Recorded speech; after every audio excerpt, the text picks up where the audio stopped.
welcome back to my channel where we're about that breaking cycles life. Guys, it's another Thursday, another time for Bible study. If you had a hectic week, trust me, I understand. It was a hectic week, but we thank God for his blessings that caused it to be a hectic week, you know. And we are just grateful that we're able to make it to another Thursday so that we can study his Bible. We're at chapter 4 today, and we are just going to get straight into it because, yeah, um, time is against me. Okay, so let's get into it. It says, "Now Adam knew Eve his wife, and she conceived and bore Cain, and said, I have acquired a man from the Lord. Then she bore again, this time his brother Abel. Now Abel was a keeper of sheep, but Cain was a tiller of the ground. And in the process of time it came to pass that Cain brought an offering of the fruit of the ground to the Lord. Abel also brought of the firstborn of his flock and of their fat. And the Lord respected Abel and his offering, but he did not respect Cain and his offering. And Cain was very angry, and his countenance fell." Okay, let's pause right there. Now, this I see a lot in our society today. And I watched a video, I think it was yesterday, because I'm always scrolling on Instagram, right? I saw a video yesterday, and it's like, the guy was saying, listen to me, you could tell me you love me every day, but I won't believe it unless you give me like one of his favorite food, because food is his love language, right?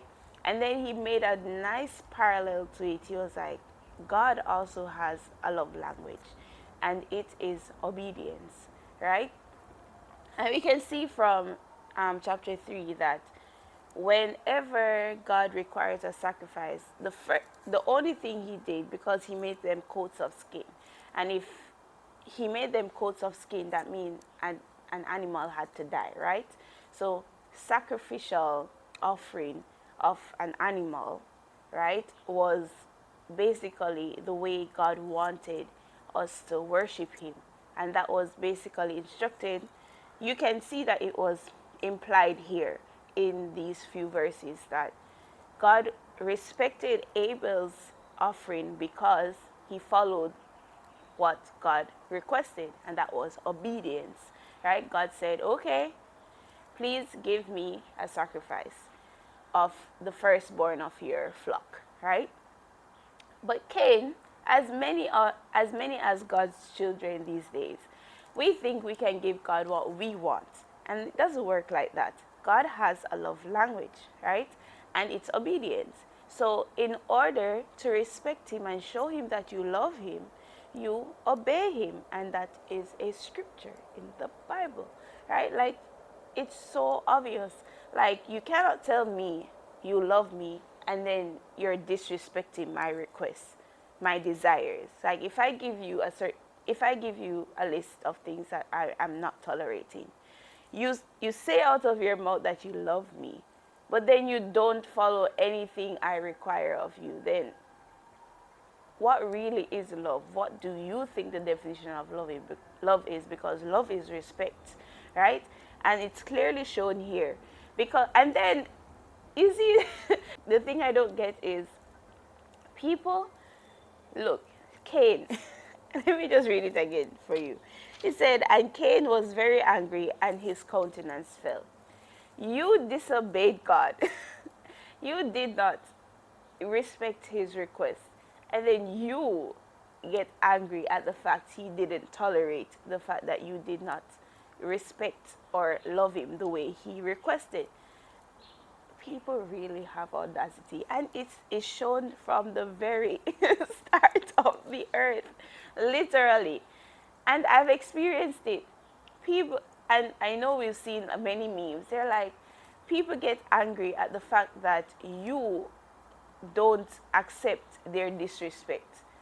And it's like, why? Just how would you get angry at the fact that I'm not allowing you to manipulate me, I'm not allowing you to disrespect me, I'm not allowing you to do anything you want to do, and you claim you love me? And you get upset and you get angry, right? And this is just typical. Like we can see that this has been happening since the start of the earth, right? And then we'll go on. It says, so the Lord said to Cain, why are you so angry, and why has your countenance fallen?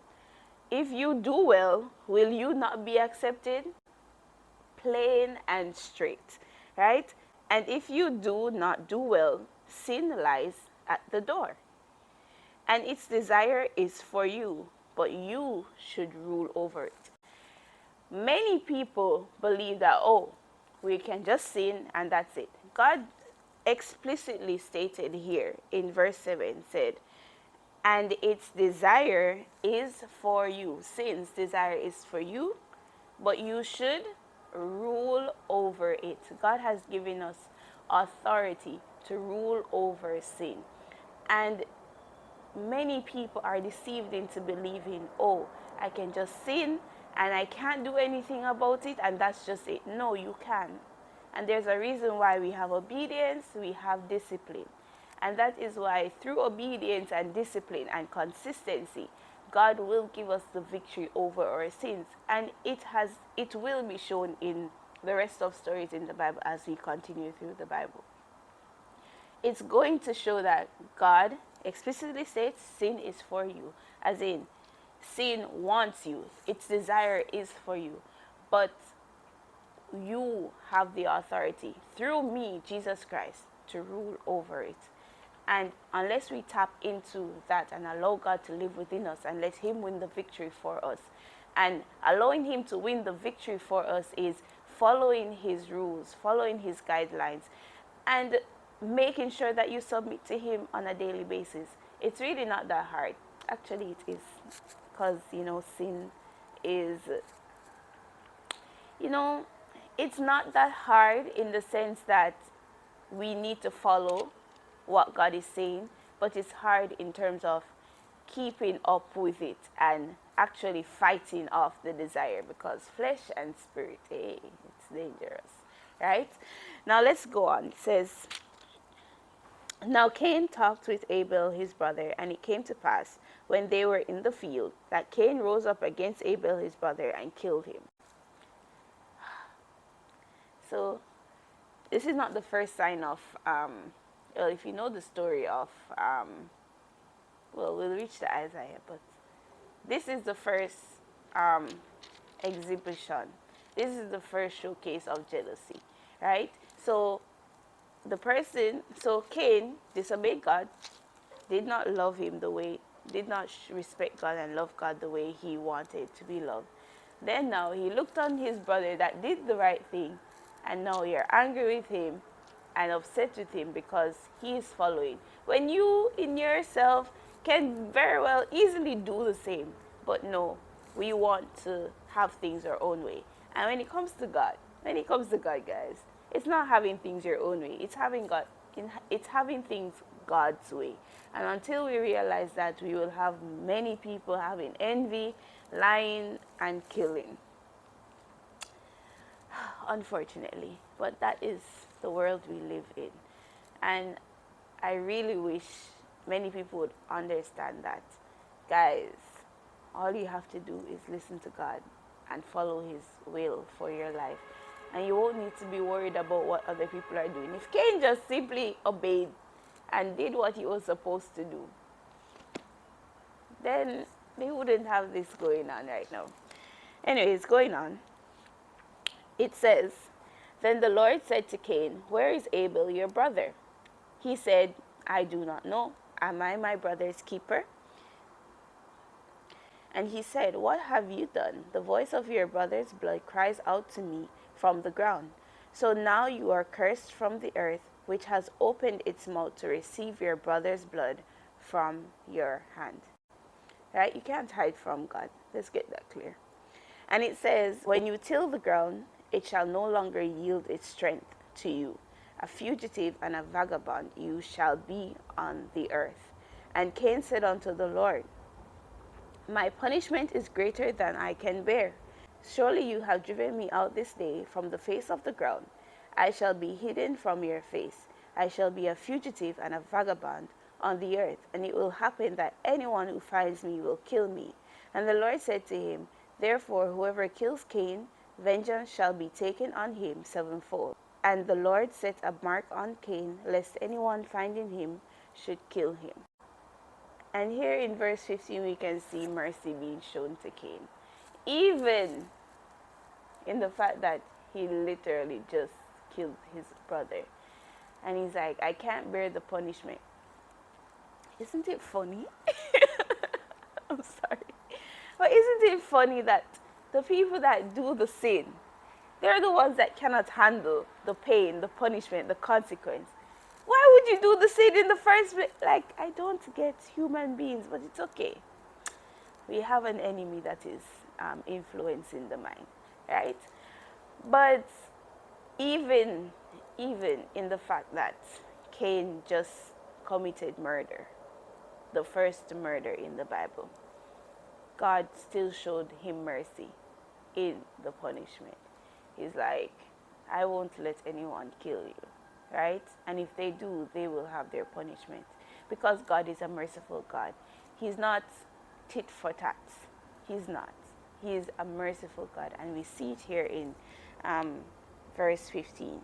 And it goes on to say, and we're going into the next subheading. It says the family of Cain. It says, Then Cain went out from the presence of the Lord and dwelt in the land of Nod on the east of Eden. And Cain knew his wife, and she conceived and bore Enoch. And he built a city and called the name of the city after the name of his son, Enoch. To Enoch was born Irad, and Irad begot Mehujael, and Mehujael begot Methuselah, and Methuselah begot Lamech.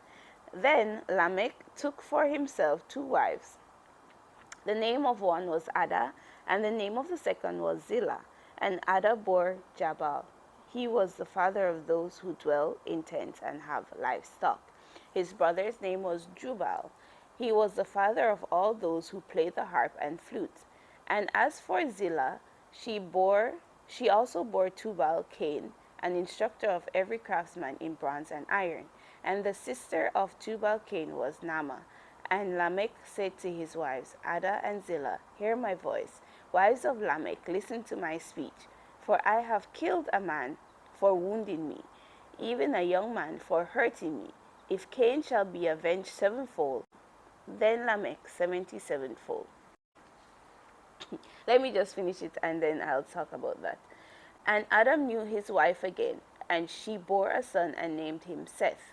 For God has appointed another seed for me instead of Abel, whom Cain killed. And as for Seth, to him also a son was born, and he named him Enosh. Then men began to call on the name of the Lord. Okay, so that's chapter 4. Right, guys?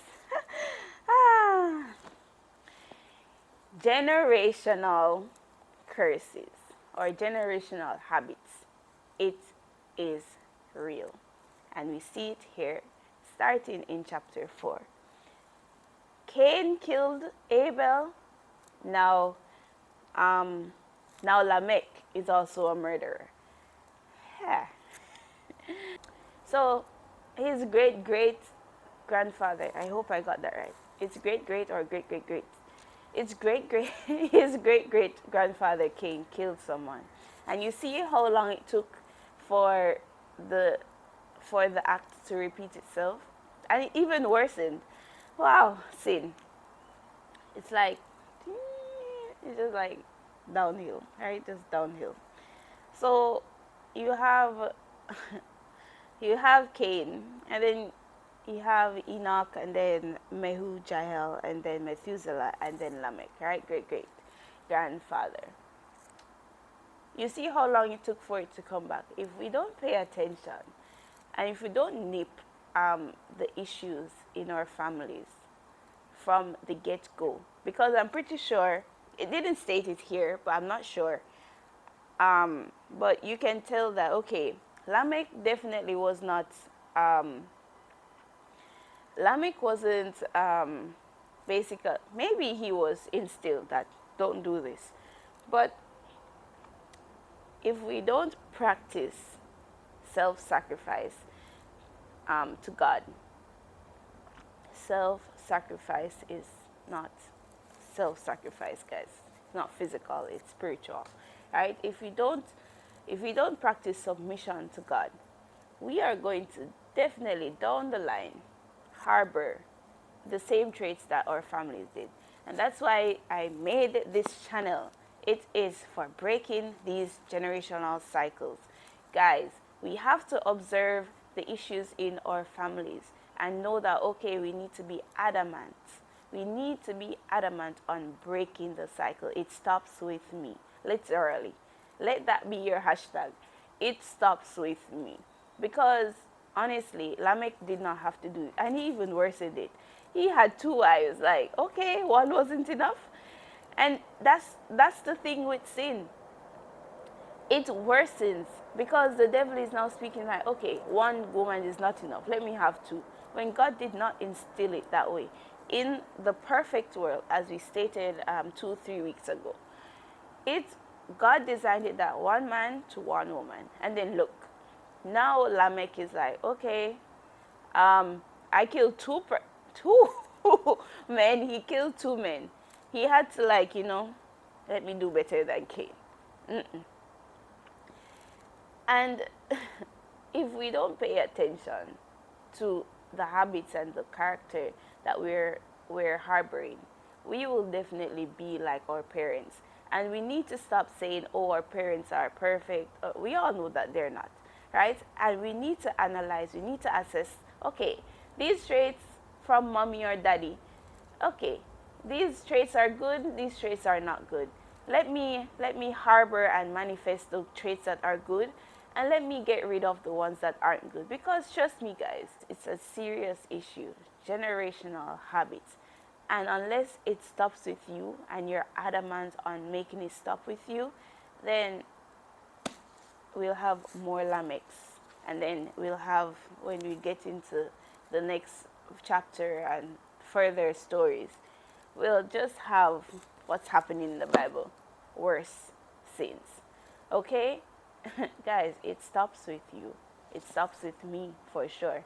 And when it stops with you, when you decide that it stops with you, be ready for war, because the devil does not like when it stops with you, right? But God, right? He will give you the victory, so you have nothing to fear, right? You will have hard times, but the war is worth it, okay? It stops with you. Anyways, okay, guys, so that is our devotional for this week, our Bible study, and I hope you learned something. Please comment below and let me know if you see something else in this chapter that I may have missed, and let's have a discussion. Okay, guys, so it's almost the end of the week. Have a great rest of the week, and I'll see you on Sunday for our song of the week. Okay, bye-bye. Have a great day. Hey guys, I hope you guys enjoyed today's encouragement, and I hope you guys are ready for the day ahead. Now do me a favor and press that like button and subscribe button if you are new, so that we can get more of this positive Christian content out into the world, okay? And I'll link my daily devotional playlist right here and my Let's Talk playlist if you want to tackle some social issues, okay? So have a great day, guys. Bye-bye.